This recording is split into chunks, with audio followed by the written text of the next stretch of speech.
Hi guys, welcome to our channel explain world. हम यहाँ पे लाते हैं हॉलीवुड मूवीज की हिंदी एक्सप्लेनेशन। तो इस बार हम आपके लिए एक बहुत ही बेहतरीन मूवी जो आपको बहुत ज़्यादा पसंद आएगी। इस मूवी का नाम है कोडा। ये मूवी 2021 में रिलीज हुई है। ये एक ड्रामा कॉमेडी मूवी है। अब आप सोच रहे होंगे कोडा का मतलब क्या होता है। कोडा एक उस बच्चे को कहते हैं जिसके पेरेंट्स डेफ होते हैं। चलिए अब बात करते हैं इस मूवी की। इसे IMDb ने 8.1 की रेटिंग दी है। इसे रॉटन टोमेटोज ने दी है 96% और इसे 75% दी है मेटाक्रिटिक ने, और इसे 96% लोगों ने लाइक किया है, जो कि बहुत ही बड़ा नंबर है। इसकी डायरेक्टर हैं सियान हैडर। इस बेहतरीन मूवी की बेहतरीन कास्ट है एमिलिया जोन्स, जिन्होंने रोल प्ले किया है रूबी रोजी का। मार्ली मैटली ने रोल प्ले किया है जैकी रोजी का। यूजीनियो देरबेज ने रोल प्ले किया मिस्टर वी का। ट्रॉय कोत्सर ने रोल प्ले किया फ्रैंक रोजी का। डैनियल डोरेंट ने रोल प्ले किया रियो रोजी का। और भी कई बेहतरीन कैरेक्टर्स हैं इस मूवी में। कहानी बहुत अच्छी है कि जब किसी मिडिल क्लास फैमिली में कोई बच्चा अपने सपनों के साथ पैदा होता है और बहुत स्ट्रगल करने के बाद वो एक ऐसे मोड़ पर पहुंचता है जहां उसे अपने सपनों या फैमिली में से किसी एक को चुनना पड़ता है। तो मैं चाहूँगा आप अपनी प्रीशियस अटेंशन इस स्टोरी को ज़रूर दें। कहानी की शुरुआत से पहले चैनल को सब्सक्राइब करें, वीडियो पसंद आए तो लाइक करना, और बाकी आपके प्रीशियस फीडबैक के लिए कमेंट बॉक्स तो है ही। So now let's begin the story. कहानी की शुरुआत होती है ग्लॉस्टर में, जहां रूबी रोजी अपनी फैमिली के साथ रहती है। रूबी अपनी फैमिली में एक अकेली मेंबर है जो सुन सकती है।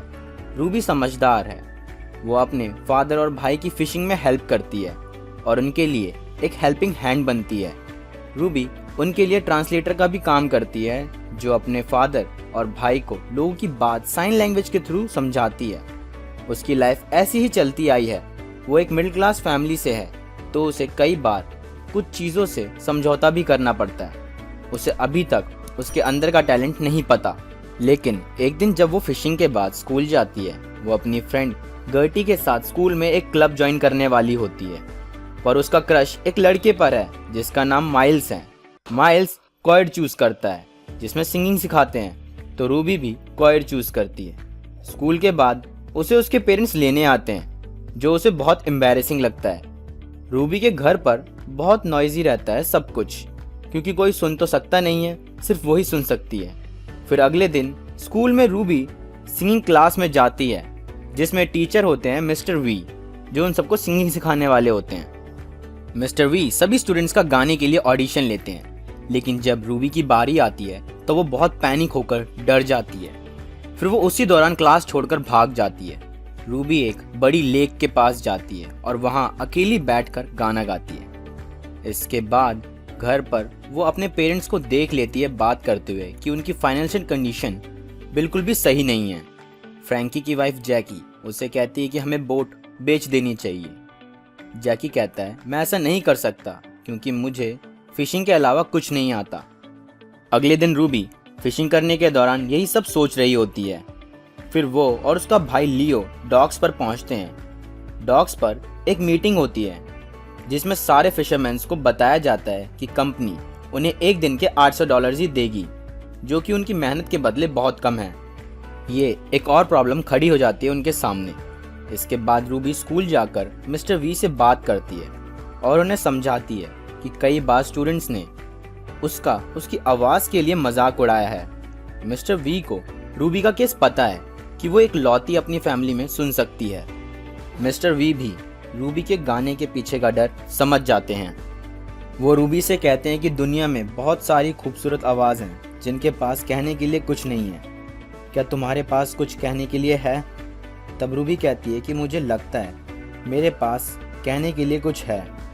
रूबी का कॉन्फिडेंस देखकर मिस्टर वी उसे अगली क्लास में आने के लिए कहते हैं। वो उसे इनकरेज करके भेज देते हैं। फिर रूबी गर्टी के साथ अपने घर आती है कुछ टाइम स्पेंड करने के लिए। गर्टी को रूबी का भाई लियो बहुत अच्छा लगता है, पर रूबी नहीं चाहती कि गर्टी लियो के साथ रिलेशनशिप में जाए क्योंकि ये उसे बहुत ऑकवर्ड लगेगा।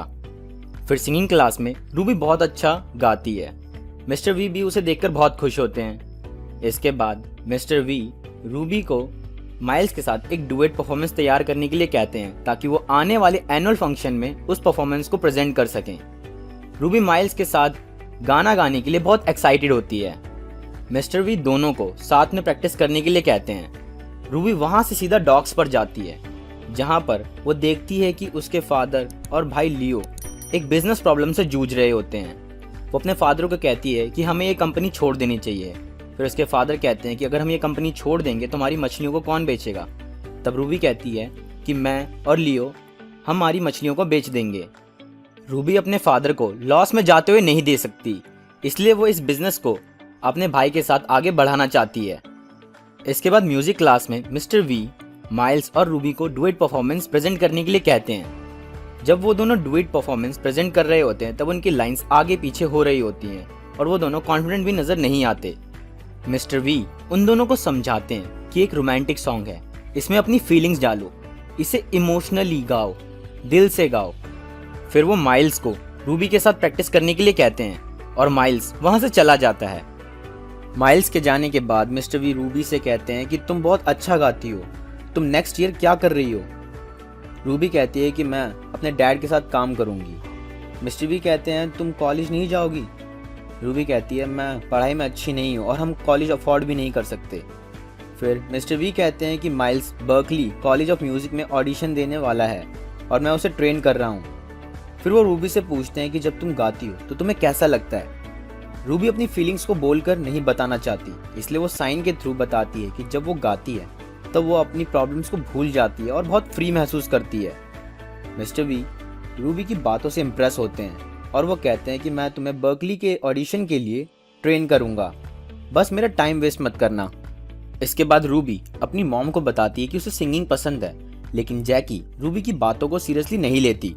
डॉग्स पर लियो अपने फादर को प्रूव करना चाहता है कि वो रूबी के बिना भी लोगों से कम्युनिकेट कर सकता है, इसलिए वो फिशरमैन्स के साथ बार में जाता है जहां एक आदमी उसकी साइन लैंग्वेज का मजाक उड़ाता है। तब लियो की उस आदमी से फाइट हो जाती है।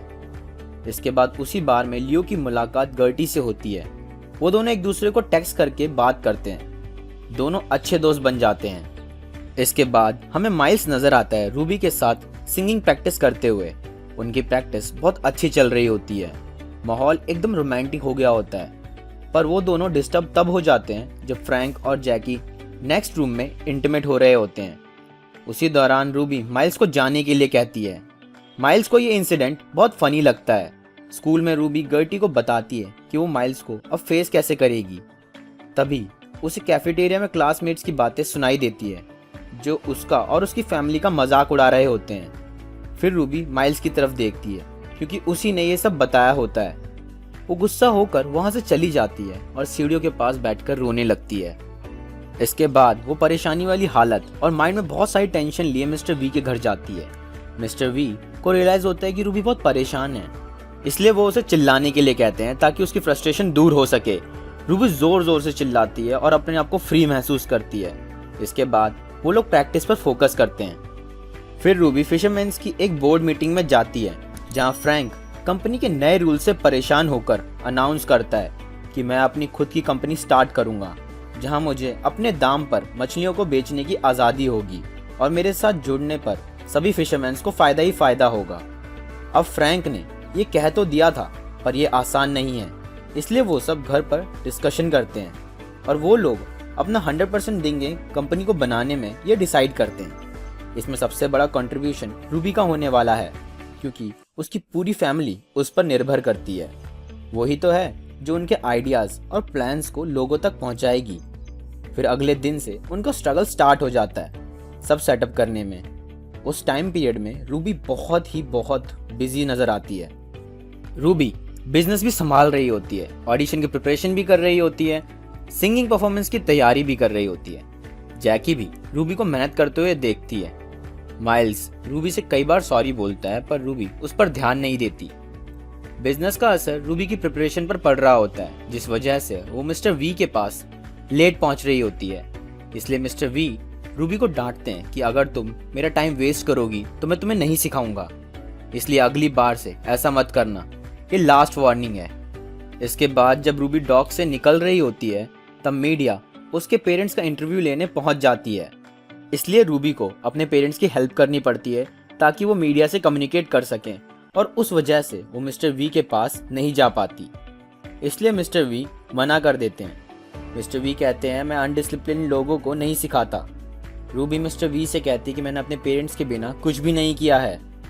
मिस्टर वी उसे कहते हैं कि मुझे हारने वाले लोगों से दिक्कत नहीं है, मुझे ट्राई ना करने वाले लोगों से दिक्कत है। फिर रूबी अपने पेरेंट्स को बताती है कि उसे म्यूज़िक कॉलेज जाना है। उसके पेरेंट्स उसे कहते हैं कि तुम कहीं नहीं जा सकती, तुम इस फैमिली का पार्ट हो, तुम चली जाओगी तो हमारे लिए कम्युनिकेट कौन करेगा, इस बिज़नेस को आगे कौन बढ़ाएगा।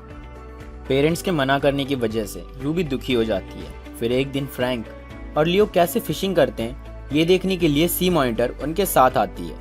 उसे उनसे बात करने में बहुत परेशानी होती है। फिर उसे पता चलता है कि ये दोनों डेफ हैं। लेकिन सबसे बड़ी मुसीबत तो तब हो जाती है जब कोस्ट गार्ड्स दूर से हॉर्न बजाकर फ्रैंक को रुकने के लिए कहते हैं, पर सुनना पानी की वजह से वो नहीं रुकता और कोस्ट गार्ड को लगता है कि ये रूल को तोड़ रहा है, इसलिए उनका फिशिंग लाइसेंस कैंसिल कर दिया जाता है, यानी अब वो लोग फिशिंग नहीं कर सकते। दूसरी तरफ रूबी और माइल्स का लेक के पास पैचअप हो जाता है। रूबी बहुत खुश होती है। जब वो घर आती है तब उसे पूरे इंसिडेंट के बारे में पता चलता है। फिर रूबी अपने पेरेंट्स से कहती है कि आप लोगों को एक और आदमी की ज़रूरत है जो आप लोगों के साथ बोट पर काम कर सके। लियो इस बात में रूबी का सपोर्ट करता है, बट उसके पेरेंट्स उसे ब्लेम करते हैं। अगले दिन कोर्ट उन पर फाइन लगाता है और उनका लाइसेंस दोबारा जारी करने के लिए उनके आगे एक कंडीशन रखता है। फिशिंग करते वक्त बोट पर कोस्ट गार्ड्स को रेडियो पर जवाब देने के लिए एक आदमी ज़रूर होना चाहिए। उस दिन सबका मुंह लटका रहता है, पर रूबी अपने घर वालों से कहती है कि मैं नहीं जा रही, मैं इधर रहकर आपके साथ बोट पर काम करूंगी। इस बात से उसके घर वाले उससे बहुत खुश होते हैं, पर लियो बहुत नाराज़ हो जाता है। फिर जैकी रूबी के लिए रेड ड्रेस लाती है और उसे कहती है कि जब तुम पैदा हुई थी तब मैं चाहती थी कि तुम भी डेफ निकलो ताकि हम अच्छी तरह कम्युनिकेट कर सकें, पर तुम नॉर्मल थी। मुझे लगा फ्यूचर में तुम मुझे बुरी माँ समझने लगोगी। रूबी अपने सपनों को बाय बोल चुकी थी। सुबह लियो रूबी पर भड़कता है। वो कहता है कि तुम्हारी वजह से मॉम डैड मुझे यूजलेस समझते हैं, तुम्हारे आने से पहले हम बहुत खुश थे। लियो शायद इसलिए बोल रहा था ताकि रूबी यहाँ न रुक कर कॉलेज चली जाए। इसके बाद हमें स्कूल फंक्शन दिखाया जाता है जिसमें पहले स्टूडेंट कोरस में सॉन्ग परफॉर्म करते हैं। फ्रैंक और जैकी परफॉर्मेंस पर ध्यान नहीं देते क्योंकि वो कुछ सुन तो सकते नहीं हैं, लेकिन जब रूबी माइल्स के साथ डुएट परफॉर्म करती है तब फ्रैंक और जैकी लोगों के एक्सप्रेशन देखते हैं। लोग रूबी का गाना सुनकर बहुत खुश नज़र आते हैं। उन सबके चेहरे पर एक स्माइल आती है। उन्हें स्टैंडिंग ओवेशन मिलता है। रूबी के पेरेंट्स उस पर बहुत प्राउड फील कर रहे होते हैं। परफॉर्मेंस के बाद मिस्टर वी फ्रैंक और जैकी से मिलते हैं और रूबी को बर्कली में ऑडिशन देने के लिए कहते हैं, पर अब वो ना कर चुकी है। उसी रात फ्रैंक रूबी को गाना गाने के लिए कहता है और उसकी वोकल कॉर्ड्स को फील करता है। उसे इतना अच्छा लगता है कि वो इमोशनल हो जाता है। फिर अगले दिन जैसे ही सुबह होती है, फ्रैंक रूबी को सडनली उठाकर पूरी फैमिली के साथ बॉस्टन ऑडिशन दिलाने रूबी को ले आते हैं।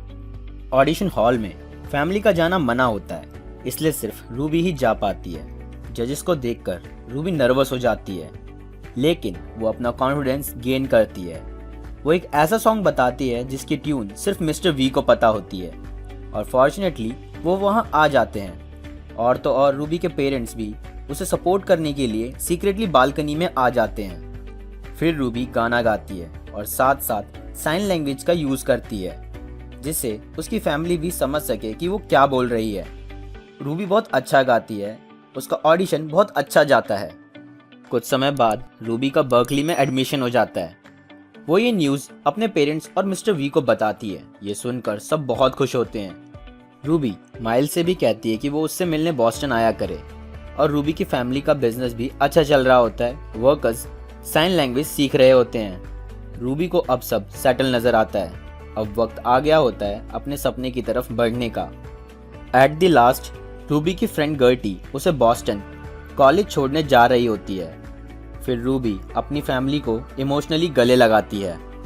इसके बाद उसकी फैमिली उसे जाते हुए देखती है। तब Ruby I love you sign बनाती है और बॉस्टन चली जाती है। कहानी यहीं ख़त्म होती है। The end. किसी ने सच कहा है, chase your dreams, there are many ways to get them. आखिरकार रूबी के पेरेंट्स ने उसकी बात समझी और उसका सपोर्ट किया। अपने फेवरेट शोज और मूवीज देखने के लिए चेक इन करें Amazon प्राइम पर, लिंक इन डिस्क्रिप्शन। मैं आशा करता हूँ आपको स्टोरी पसंद आई हो। वीडियो अच्छी लगी तो लाइक करना, बाकी आपके फीडबैक के लिए कमेंट बॉक्स तो है ही। जाते जाते अपनी फेवरेट मूवीज की एक्सप्लेनेशन के लिए सब्सक्राइब करें एक्सप्लेन वर्ल्ड को। मैं मिलूंगा आपसे नेक्स्ट बेस्ट स्टोरी साथ, तब तक के लिए बाय बाय, सायोनारा।